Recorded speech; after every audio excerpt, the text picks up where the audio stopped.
morning student. In this video lecture we are discussing about that is class 11 hydrogen. ठीक, आज का जो हमारा टॉपिक है वो क्या है? फिजिकल प्रॉपर्टीज ऑफ हाइड्रोजन और dihydrogen. What are the physical properties of H2। Physical properties क्या होती है डाइहाइड्रोजन की? हम देख ही सकते हैं that the physical state of dihydrogen is a gaseous. और ये कैसे होते हैं? That is colourless. Dihydrogen is a colourless as well as odourless, colourless, combustible gas जिसकी कैलोरीफिक वैल्यू बहुत हाई होती है। ये कलरलेस, ऑर्डरलेस, कंबस्टिबल गैस होती है। एज वेल एज ये कैसा होता है? Tasteless also. This one is tasteless also. And number 2, lighter than air. ये हवा से बहुत ही हल्की होती है, लाइटर देन एयर। ठीक है, lighter than air and insoluble in water. Insoluble in water. Water में क्या होता है? इनसॉल्युबल होती है। नेक्स्ट है हमारा केमिकल रिएक्शन या chemical property. Chemical reaction of dihydrogen H2। Basically chemical reaction में रिएक्टिविटी पहला हम टर्म यूज करेंगे, रिएक्टिविटी डिस्कस की जाएगी। रिएक्टिविटी, इसकी रिएक्टिविटी कैसी होती है? द रिलेटिव इनर्टनेस मीन्स जो डाइहाइड्रोजन क्या होता है? एट अ रूम टेम्परेचर क्या होता है? Completely inert in nature. क्यों? क्योंकि इनके बीच, एटम के बीच में जो बॉन्डेड होती है, इनके मॉलिक्यूलर स्पेस बहुत कम होता है, जिसकी वजह से फोर्स ऑफ अट्रैक्शन बहुत ज्यादा होता है। और यहाँ पे हाई बॉन्ड डिसोसिएशन एंथैल्पी होती है। High bond dissociation enthalpy. Bond dissociation में जो बॉन्ड तोड़ने में amount of energy required is very high. इसीलिए नॉर्मल रूम टेम्परेचर पे डाइहाइड्रोजन रिएक्शन नहीं शो करता है। Dihydrogen only react at a high temperature. सिर्फ इस पे रिएक्ट करते हैं, हाई टेम्परेचर पे रिएक्ट करते हैं।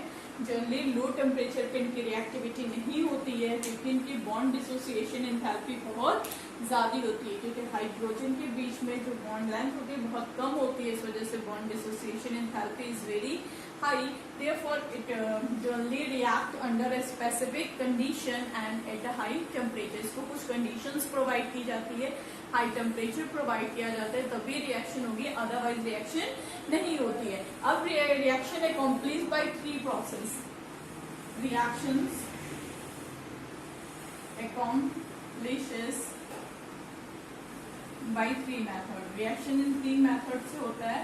Number 1, if the loss of electron take place, if loss of electron take place, अगर loss of electron होता है तो किसका फॉर्मेशन होगा? loss of electron, अगर loss of electron हो रहा है तब ये किस फॉर्म में रिएक्ट करेगा? हाइड्रोजन प्रोटॉन के फॉर्म में, हाइड्रोजन कैटायन के फॉर्म में रिएक्ट करेगा।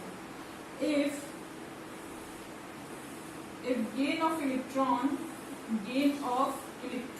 if the gain of electron is taking place, तब क्या बनेगा? ये हाइड्राइड आयन के फॉर्म में रिएक्ट करता है।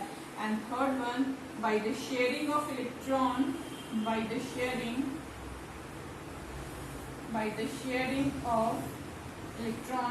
to form। अब शेयरिंग ऑफ इलेक्ट्रॉन से किसका फॉर्मेशन होता है? कोवलेंट बॉन्ड का फॉर्मेशन होता है। ठीक है, शेयरिंग ऑफ इलेक्ट्रॉन से क्या बनता है? कोवलेंट बॉन्ड के फॉर्म में रिएक्ट करेंगे। और फॉर्मेशन कौन सा कोवलेंट बॉन्ड बनाते हैं? सिंगल कोवलेंट बॉन्ड का फॉर्मेशन करेंगे। Only single covalent bond is formed. चलिए अब रिएक्शंस पढ़ते हैं। अगर लॉस ऑफ इलेक्ट्रॉन होगा तो H पॉजिटिव के फॉर्म में रिएक्ट करेगा। गेन ऑफ इलेक्ट्रॉन होता है तो नेगेटिव के फॉर्म में, अनायन के फॉर्म में रिएक्ट करेगा, जैसे हाइड्राइड के फॉर्म में रिएक्ट करेगा। और शेडिंग ऑफ इलेक्ट्रॉन अगर होगा तो सिंगल कोवलेंट बॉन्ड बनाते हैं। जैसे कि हाइड्रोजन हाइड्रोजन। चलिए अब यहाँ हम रिएक्शंस पढ़ते हैं।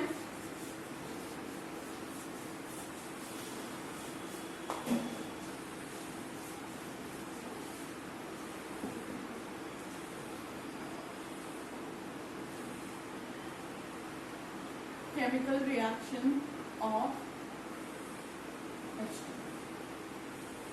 Number 2, that is reaction with metal. Reaction with metal. Generally, dihydrogen react with metal to form. Dihydrogen किसके साथ रिएक्ट करेंगे? मेटल के साथ रिएक्ट करते हैं और फॉर्मेशन किसका करते हैं? मेटल हाइड्राइड का फॉर्मेशन करेंगे, that is MH। Metal hydride बनाते हैं और ये भी मेटल कैसा होना चाहिए? अल्कली मेटल, वेयर M क्या है हमारा? अल्कली मेटल है। Such as example, dihydrogen react with sodium to form sodium hydride. Formation किसका हो रहा है? सोडियम हाइड्राइड का फॉर्मेशन हो रहा है। If dihydrogen react with potassium to form potassium hydride, क्या बनाएगा? पोटेशियम हाइड्राइड का फॉर्मेशन करेंगे। नेक्स्ट हमारा स्टेप क्या है? Step number 3, that is reaction with halogen. Reaction with halogen, halogen के साथ रिएक्ट करवाते हैं तो H2 react with X2, formation किसका होता है? हाइड्रोजन हैलाइड का फॉर्मेशन होगा 2HX, वेयर X यहाँ पे हम क्या ले सकते हैं? We can consider here fluorine. Generally fluorine is explosive in nature, तो जनरली हम फ्लोरीन कंसीडर नहीं करते हैं। Fluorine, bromine and iodine. Such as hydrogen react with chlorine gas, formation किसका होता है? 2 molecule of HCl is formed. If hydrogen react with bromine gas, तब 2 moles में क्या form होगा? Hydrogen bromide is formed. Third one, reaction with nitrogen. That is reaction with dinitrogen. Dinitrogen के साथ इसकी रिएक्शन करवाएंगे, तब उस केस में क्या बनता है? H2 react with N2 in presence of this cycle is known as Born-Haber cycle। इस प्रोसेस को Born-Haber cycle कहते हैं। इसके लिए हम कैटलिस्ट आयन यूज करते हैं, as well as promoter use किया जाता है, दैट इज मोलिब्डेनम। और यहाँ पे फॉर्मेशन किसका होता है? NH3, that is the formation of ammonia will take place. ठीक है, फॉर्मेशन किसका होता है? अमोनिया का फॉर्मेशन होता है। Reaction 800 atmospheric pressure and 450 degree Celsius पे करवाई जाती है। नाइट्रोजन एंड डाइहाइड्रोजन रिएक्ट हमेशा ही किसके प्रेजेंस में करेंगे? आयन कैटलिस्ट के। फॉर्मेशन किसका होता है? अमोनिया का फॉर्मेशन होगा। नेक्स्ट क्या है? Reaction number 4, that is reaction with metal ions. ठीक है, fourth one is reaction with metal ions and metal oxide.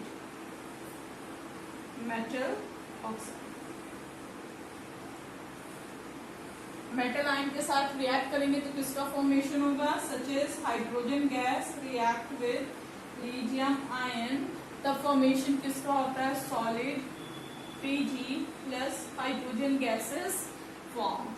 अगर हाइड्रोजन गैस ऑक्साइड के साथ रिएक्ट करता है, such as H2 that is hydrogen gas react with M2O that is metal, M represent metal, और चाहो तो इसको 2 की जगह X कर लो, वैलेंसी डिग्री Y कर लो।